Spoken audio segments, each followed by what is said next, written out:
किया गया है और कैबिनेट के जो प्रस्ताव है उसका डिटेल अभी सर कितने प्रस्ताव हुए हैं? ठीक है, मुझे लग रहा है कि 12 के लगभग। सर कल पंचायत चुनाव के नामांकन है, क्या सारे मिनिस्टर जाएंगे नामांकन में?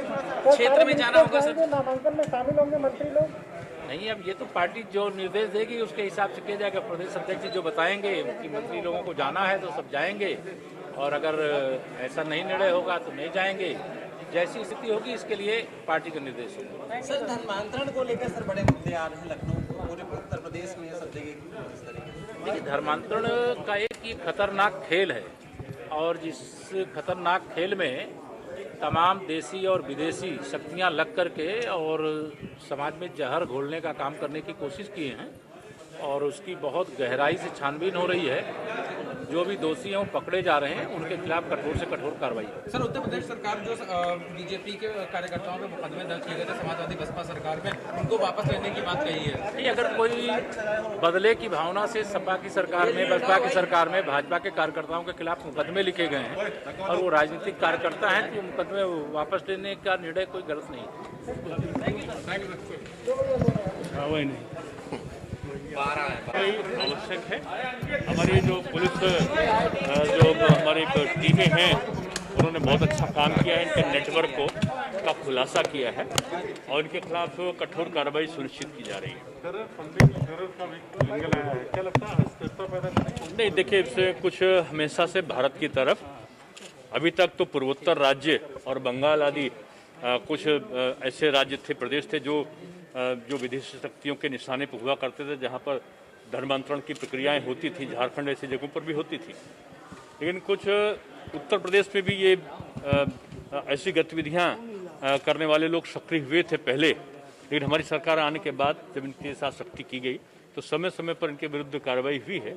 अब एक बड़ा नेटवर्क सामने आया है और पूरी तरीके से इसकी निचले तक जाकर सरकार ऐसे सारे दोषी तत्व और उनको सहयोग करने वाले लोगों का चिन्हीकरण करके उनके खिलाफ कार्रवाई कर रही है। सपा सरकार और बीएसपी सरकार में जो बीजेपी के कार्यकर्ताओं पर मुकदमा वापस लगे थे वो भाजपा सरकार वापस ले रही है? नहीं, जो गलत मुकदमे होते हैं तो हमेशा उसके खिलाफ उसको नहीं लगना चाहिए था, ये हम लोग कहते आए हैं। और जो नियमानुसार कार्रवाई है वही हमारी सरकार सुनिश्चित करती है। उसमें कोई थर्ड वेव को लेकर कुछ कैबिनेट बैठक में नहीं, थर्ड वेव के प्रति तो हम लोग सतर्क हैं पहले भी। अब जैसे आज भी कैबिनेट में हम लोगों ने चाहे राम मनोहर लोहिया हॉस्पिटल हो, चाहे पीजीआई हो, इनके इक्विपमेंट्स के उच्चीकरण के प्रस्ताव पारित किए हैं।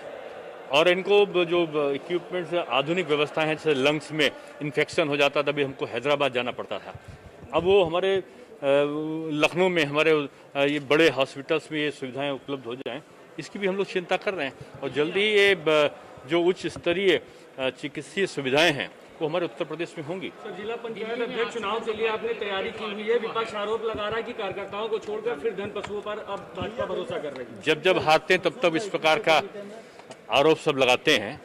भारतीय जनता पार्टी ने कभी भी ना ही कानून को अपने हाथ में लिया है और ना ही नियम विरुद्ध काम किया है। दिल्ली में ऑडिट रिपोर्ट आई है, उसमें खुलासा हुआ है कि ऑक्सीजन की सप्लाई 4 गुना ज्यादा मांगी जा रही थी। नहीं, मुझे उसकी जानकारी नहीं है, लेकिन ऑक्सीजन पर्याप्त मात्रा में अब उत्तर प्रदेश में हमेशा से उपलब्ध रहा। 1-2 दिन की कठिनाई आई थी, 1000 मीट्रिक टन से भी ऊपर का ऑक्सीजन सप्लाई हुआ था। इस समय 480 से ऊपर जो ऑक्सीजन यूनिट हैं वो हमारे वहाँ पर स्वीकृत हुई हैं और 200 से ऊपर क्रियाशील होने की स्थिति में पहुँच रही हैं।